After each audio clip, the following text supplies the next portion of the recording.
বাস ভাড়া নির্ধারিত তালিকা না থাকায় ইচ্ছেমতো ভাড়া আদায়ের অভিযোগ।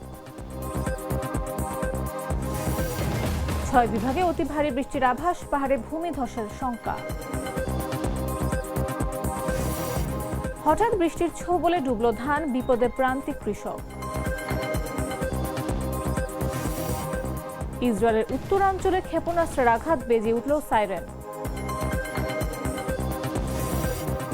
এবং পদত্যাগ না করে নির্বাচনের ঘোষণা দিলেন তামিম ইকবাল।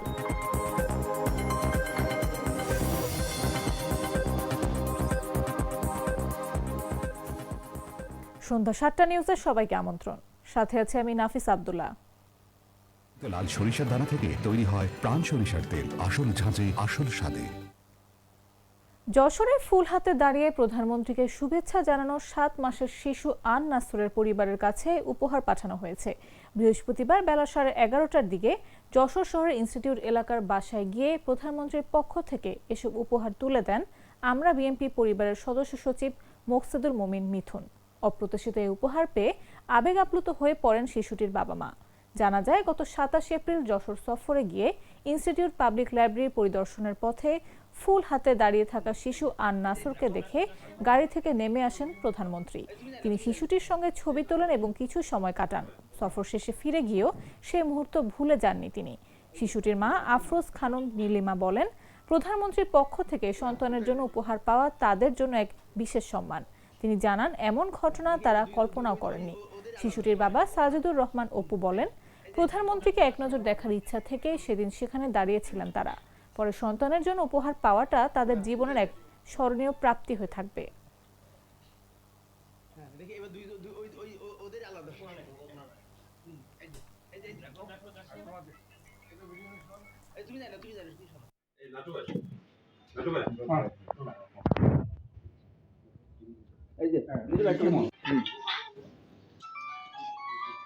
উঠে যায়।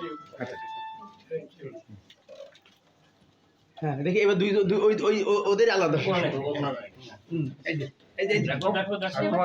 এটা আমাদের জন্য অন্যরকম একটা সম্মান, অন্যরকম প্রাপ্তি আমার সন্তানের জন্য। এটা কোনোভাবে বলে ব্যক্ত করার মতো না। উনি যে সেদিন বাস থেকে নেমে এসেছেন, এটা পরিপূর্ণ ওনার ভেতরের যে একটা সফট কর্নার, সেখান থেকে উনি আমার সন্তানকে দেখে নেমে এসেছে। এখানে আমাদের কোনো যোগ্যতা, আমাদের কোনো ক্রেডিট কিছুই নেই। আমরা কল্পনাই করিনি যে উনি বাংলাদেশের প্রধানমন্ত্রী বাস থেকে নেমে আসবেন। এটা শিশুদের প্রতি ওনার স্নেহ বাৎসল্য, যে ভেতরের যে ব্যাপারটা, ওখান থেকে উনি নেমে এসেছেন, ওনার অনুভূতি থেকে। হয়তো উনি ভালো জানেন, মনে হয়েছে যে এই রোদের মধ্যে ওনাকে এক পলক দেখার জন্য দাঁড়িয়ে আছি বা ওর হাত থেকে ফুলটা নিতে, এমন কোনো কারণে উনি নেমে আসতে পারেন। আমি এটা কোনোভাবে আমরা কেউই কল্পনা করিনি যে আসলেই প্রধানমন্ত্রী উনি নেমে আসবেন। আমি ফুলটা নিয়ে দাঁড়িয়েছিলাম যে একটু ফুলটা নাড়াবো, উনি হয়তো একটু দেখবেন, একটু বাস থেকে উঁকি দেবেন, আমরা ওনাকে দেখতে পারবো। এতটা পাবো, এতটা পাওয়া, এটা কিভাবে কি হলো আল্লাহ ভালো জানে। রাজধানীর সড়কে গণপরিবহনের ভাড়া নিয়ে তৈরি হয়েছে চরম বিশৃঙ্খলা। নির্ধারিত তালিকা না থাকায় অনেক ক্ষেত্রে যাত্রীদের কাছ থেকে ইচ্ছেমতো ভাড়া আদায়ের অভিযোগ উঠেছে। একই দূরত্বে ভিন্ন ভিন্ন ভাড়া নেয় প্রতিদিনই বাড়ছে তর্ক বিতর্ক ও ক্ষোভ। বিশেষ করে শিক্ষার্থীদের কাছ থেকে স্টুডেন্ট ভাড়া না নেয়ার অভিযোগে পরিস্থিতি আরও উত্তপ্ত হচ্ছে।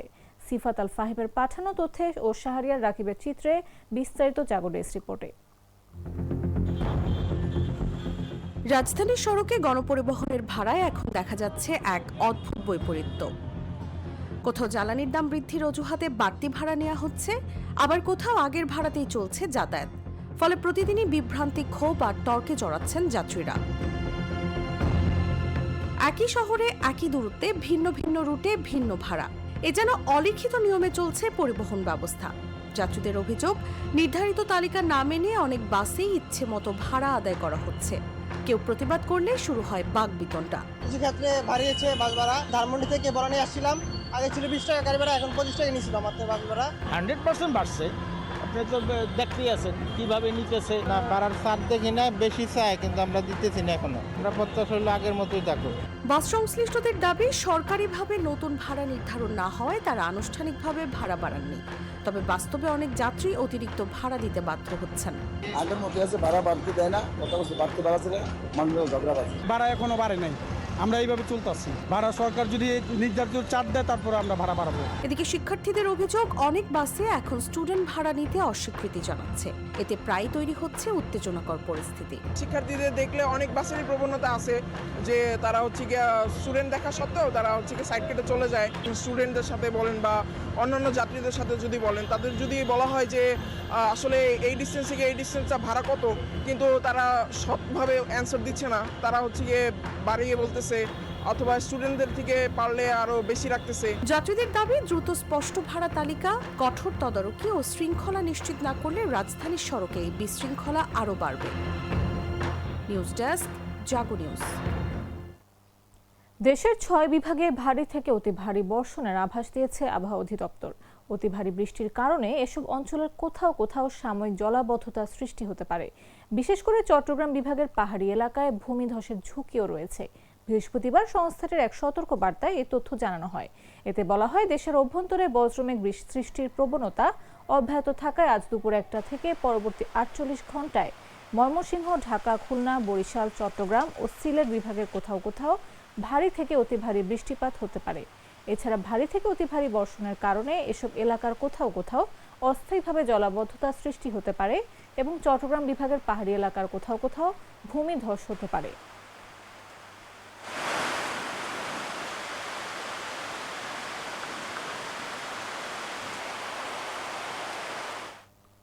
তিন দিন বন্ধ থাকার পর আবারও সচল হয়েছে বেনাপোল পেট্রাপোল বন্দর দিয়ে বাংলাদেশ ভারত আমদানি রপ্তানি বাণিজ্য। বৃহস্পতিবার সকাল থেকেই দুই দেশের মধ্যে পণ্যবাহী ট্রাক চলাচল শুরু হয়েছে।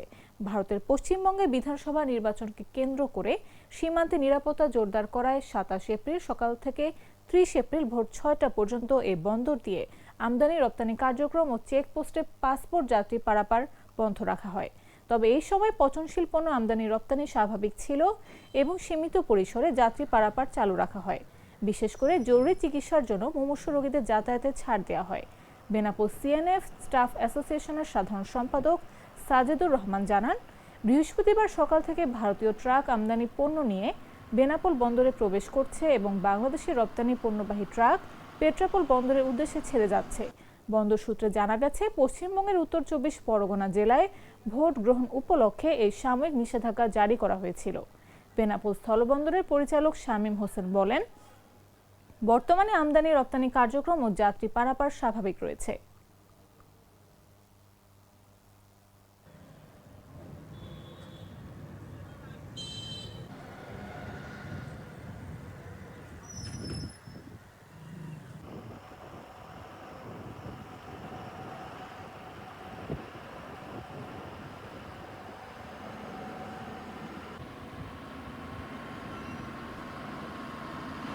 দুধার চকলেটে একাকার হয়ে ওঠা প্রাণ লেয়ার সম্পর্কের মিষ্টি ম্যাজিক। পিরোজপুরের নেছারাবাদে 8 বছর আগে মোটরসাইকেল চালক মিলন বাহাদুরকে হত্যা ও মরদেহ গুমের মামলায় এক আসামিকে যাবজ্জীবন এবং আরেকজনকে 7 বছরের কারাদণ্ড দিয়েছেন আদালত। বৃহস্পতিবার দুপুরে পিরোজপুর দায়রা জজ আদালতের বিচারক মোহাম্মদ মুজিবুর রহমান এ রায় ঘোষণা করেন। দণ্ডপ্রাপ্তরা হলেন উপজেলার সোহাগদল গ্রামের মোহাম্মদ তাজিম এবং তার মা রেহানা বেগম। তারা সম্পর্কে মা ছেলে। রায়ে মিলনকে হত্যার দায়ে তাজিমকে যাবজ্জীবন কারাদণ্ড ও 10,000 টাকা জরিমানা করা হয়। অন্যদিকে মরদেহ গুমের দায়ে রেহানা বেগমকে 7 বছরের সশ্রম কারাদণ্ড, 5,000 টাকা জরিমানা এবং অনাদায়ে আরও 3 মাসের কারাদণ্ড দেওয়া হয়েছে। রায় ঘোষণার সময় রেহানা আদালতে উপস্থিত থাকলেও তাজিম পলাতক রয়েছে। আদালত সূত্রে জানা যায়, 2018 সালের 10 ফেব্রুয়ারি তাজিম মোটরসাইকেল ভাড়া নিয়ে মিলনকে নিয়ে যায়। পরে তাকে হত্যা করে মায়ের সহযোগিতায় মরদেহ গুম করা হয়। 14 ফেব্রুয়ারি তাজিমের বাড়ির সেপটিক ট্যাঙ্ক থেকে মরদেহ উদ্ধার করে পুলিশ। এ ঘটনায় দায়ের করা মামলার তদন্ত শেষে আদালত এ রায় দেন বলে জানিয়েছেন রাষ্ট্রপক্ষের আইনজীবী আবুল কালাম আকন।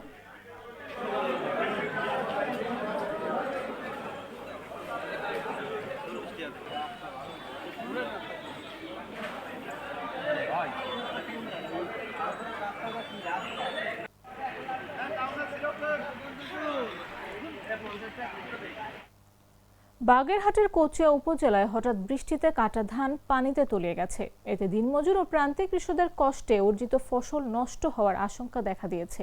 এনজিও থেকে নেওয়া ঋণের চাপের পাশাপাশি ফসল হারিয়ে দিশেহারা হয়ে পড়েছেন কৃষকরা। একই সঙ্গে মাঠে থাকা বাকি ধান নিয়েও বাড়ছে অনিশ্চয়তা ও উদ্বেগ। প্রতিনিধির পাঠানো তথ্যচিত্রে বিস্তারিত জাগো ডেস্ক রিপোর্টে। রাজশাহী ৩০,০০০ টাকা ঋণ নিয়ে তা এখন গলার কাটা হয়ে দাঁড়িয়েছে দিনমজুর মুজিবুর শেখের। ধান কেটে ঘরে তোলার সময় হঠাৎ বৃষ্টিতে ডুবে গেছে ধানক্ষেত, ডুবেছে এই দিন মজুরের স্বপ্ন। মুজিবুর শেখ বলেন, একজন শ্রমিক দিয়ে একদিন কাজ করাতে হলে 2 মণের ধানের সমান মজুরি দিতে হয়, কিন্তু সেই শ্রমিকও এখন মিলছে না তার। ধান সারি নিধান জড়িয়ে গেছে, এখন আবার এই বন্যা বাদলে ধান কিছু কাটছি, কিছু রয়েছে, সেগুলো বন্যার তলায় গেছে। আমার 2 মণ ধান বেচলেও একটা কিষান একদিনই দেয়া ওঠে না, সেই টাকা হয় না। আগে তো 800 টাকা বেচতাম শুকনো ধান, এখন এগুলো নিয়ে বেচতে গেলে এখন কবে এগুলো আমরা 600। আমরা এই কিষানে কি করে বাঁচবো? এই সব দেনা দায়ী এবছর যা হয়েছে তাতে তো খরচ খরচা দিয়ে আরো দেনা থাকবো আমি। শুধু মুজিবুর নন, একই দুর্ভোগে পড়েছেন বাগেরহাটের কচুয়া উপজেলার ধলনগর গ্রামের আরো অনেক কৃষক। হঠাৎ বৃষ্টিতে মাঠে কাটা ধান তলিয়ে গেছে। কবে পানি নামবে, কবে ঘরে তুলবেন ধান, তা নিয়ে অনিশ্চয়তায় দিন কাটছে তাদের। ধান এভাবে পানির নিচে পড়ে থাকলে 2-3 দিনের মধ্যেই চারা গজানোর আশঙ্কা। এতে নষ্ট হবে ধান, এমনকি খড়ও বিক্রির অযোগ্য হয়ে পড়বে। হঠাৎ বর্ষার কারণে আমাদের ধান সব তলায় গেছে, মাঠের জমির ধান অনেক পড়ে গেছে। ধরেন বিঘে 5-7 মণ আন্দাজ পড়েছে আর কি, বা তারও বেশি হবে নাকি। আর অনেক খরচ হয়েছে, এই খরচপাতি শিলটিলি তো ক্ষতিগ্রস্ত হয়েছে। এবার এই বন্যা বাদল হওয়ার পরে তো আমাদের এই খরচপাতি উঠবে না, বা ধানের বাজার কম। আমাদের যে খরচ হয়েছে, যে টাকা খরচ হয়েছে তার অর্ধেক পরিমাণই আমাদের লস। কৃষকদের অভিযোগ, আবহাওয়ার এমন পরিবর্তন সম্পর্কে কৃষি অফিস থেকে আগে কোনো সতর্কবার্তা পাননি তারা। সময় মতো মাইকিং বা পূর্বাভাস দেয়া হলে অন্তত কিছু ধান রক্ষা করা যেত বলে দাবি তাদের। কৃষি অফিসার থেকে কোনো কিছু হঠাৎ আমাদের জানাও নেই বা বলিও নেই আবার এরকম কোনো কিছু হবে বা তোমরা হঠাৎ তাড়াতাড়ি কাটিয়ে কুটিয়ে উঠাও।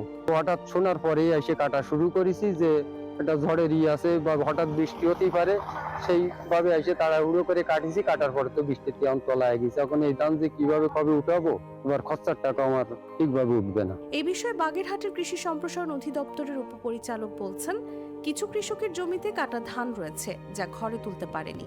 এর 5-10% ধান ঝরে যাওয়ার সম্ভাবনা রয়েছে।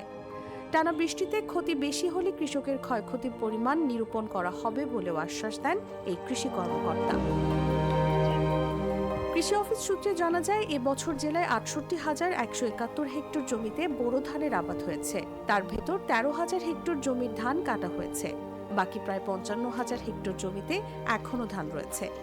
এ অবস্থায় বৃষ্টিপাত বেশি হলে মাঠে থাকা ধানের ক্ষতির আশঙ্কা রয়েছে বলে জানিয়েছে কৃষি বিভাগ।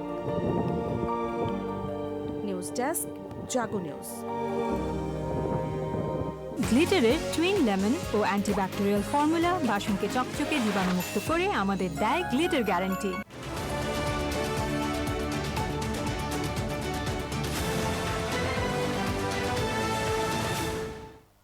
জানাবো আন্তর্জাতিক সংবাদ।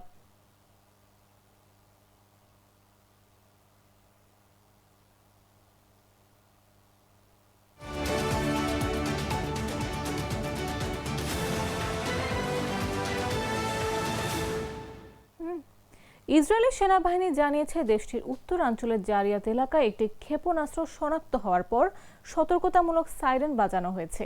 জারিয়াত উত্তর ইসরায়েলে লেবানন সীমান্তের কাছে অবস্থিত।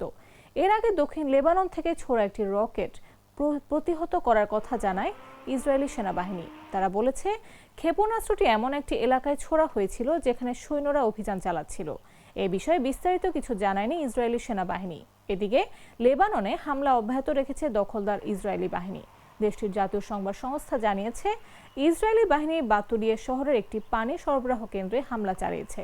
এতে বলা হয়েছে, শহরটির অবশিষ্ট বাসিন্দারা পানি তোলার জন্য ওই কেন্দ্রের উপর নির্ভরশীল ছিলেন। এনএন আরও জানিয়েছে, ইসরায়েলি বাহিনী আল বায়াস শহরের একটি পর্যটন কেন্দ্র উড়িয়ে দিয়েছে। গত 16 এপ্রিল ইসরায়েল এবং লেবাননের মধ্যে যুদ্ধবিরতি কার্যকর হয়েছিল এবং গত বৃহস্পতিবার 3 সপ্তাহের জন্য এর মেয়াদ বাড়ানো হয়।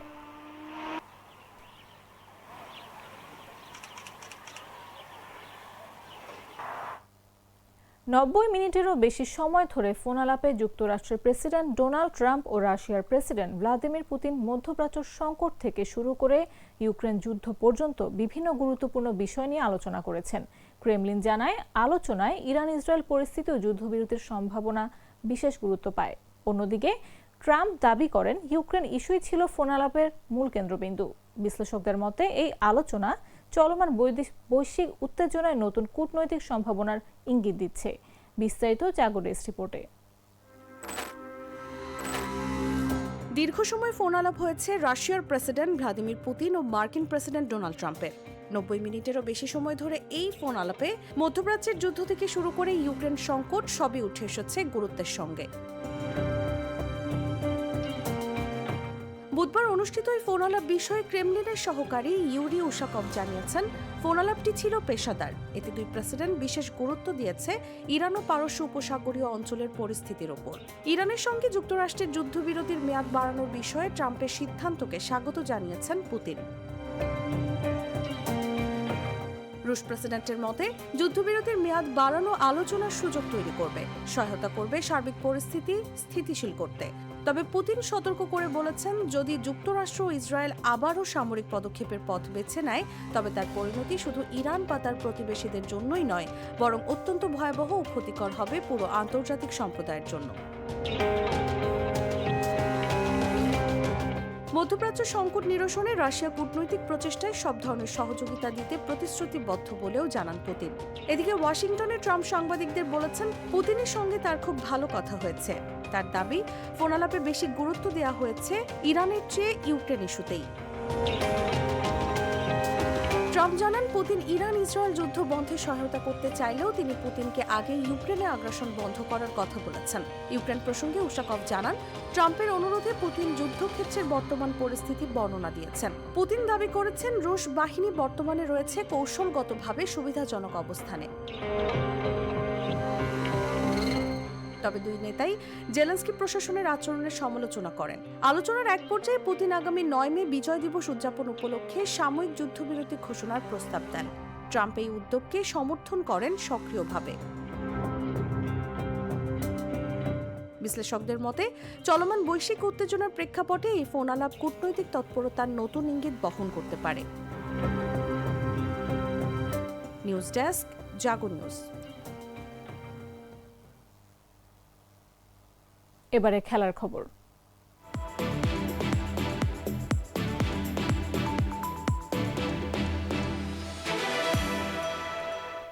গত 2 দিনের সবচেয়ে আলোচিত খবর, তামিম ইকবাল বিসিবি থেকে পদত্যাগ করবেন। খবরটি এমনভাবে প্রকাশিত, উপস্থাপিত ও চাউর হয়েছে যা দেখে ও শুনে মনে হচ্ছে বিসিবির আহ্বায়ক কমিটির প্রধান বা সভাপতি পদ থেকে শিগগির পদত্যাগ করবেন তামিম ইকবাল। এবার তামিম ইকবাল নিজেই নিশ্চিত করলেন তিনি পদত্যাগ করছেন না। বিসিবির অ্যাডহক কমিটিতে 1 মাসের মধ্যে নির্বাচন করার অঙ্গীকার ব্যক্ত করেন তিনি। তামিম বলেন, আগামী 3 মে বোর্ড মিটিং, সেখানে বিসিবি নির্বাচন নিয়ে আলোচনা করব। সাধারণত বিসিবি নির্বাচন নিয়ে আনুষ্ঠানিক আলোচনা শুরু হলে 1 মাসের মধ্যে নির্বাচনের তারিখ ঠিক হয়ে যায়। আশা করি আমরাও 3 মে থেকে 1 মাসের মধ্যে নির্বাচন করব। নির্বাচনের যে তারিখ বেঁধে দেওয়া হয়েছে তার কমপক্ষে 15 দিন আগে নির্বাচন করব। আর আমি পদত্যাগ করছি না। ডিজাইনের কথা বলেছেন, এরকম কোনো কথা আমরা চিন্তা করিনি। আমি ব্যক্তিগতভাবে তো এরকম কোনো কথাই চিন্তা করিনি। ডে 1-এ আমি বলেছি যে আমি ইলেকশন করব, প্রেসিডেন্টের ইলেকশন আমি অবশ্যই পার্টিসিপেট করব। I will follow the constitution, and কনস্টিটিউশনে যে জিনিসটা উল্লেখ করা আছে, যে জিনিসগুলো আমাকে অ্যালাউ করে, আমি ওইভাবেই করে আছি। সো এখানে কোনো দিক থেকে কাউকে কোনো ধরনের কোনো অ্যাডভান্টেজ দেওয়া হবে না। The only advantage is going to get is BCB. আমি এই জিনিসটা আপনাকে রেস্ট এশিওর করি। আমরা এই দায়িত্ব নিয়েছি 15-20 দিন হয়েছে। এই 15-20 দিনে যা যা করা সম্ভব পার্সোনালি বা অফিসিয়ালি আমরা সবার সাথে কথা বলে জিনিসটা করছি। আমার কাছে মনে হয় সংবাদ শেষ করার আগে শিরোনামগুলো জানিয়ে দিচ্ছি আরো একবার।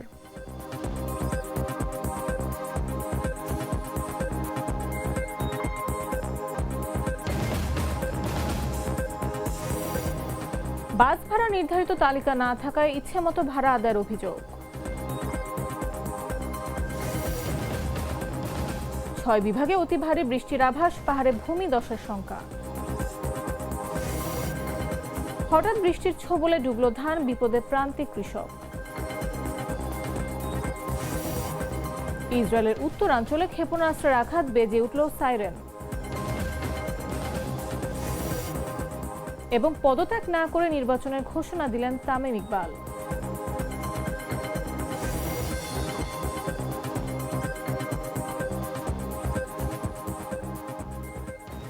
দর্শক, এই ছিল এখনকার মতো। প্রতি মুহূর্তের সর্বশেষ খবর পেতে ভিজিট করুন jagonews24.com, ফলো করুন আমাদের ভেরিফাইড ফেসবুক পেজ এবং সাবস্ক্রাইব করুন জাগো নিউজের ইউটিউব চ্যানেল। এতক্ষণ সাথে থাকার জন্য ধন্যবাদ সবাইকে।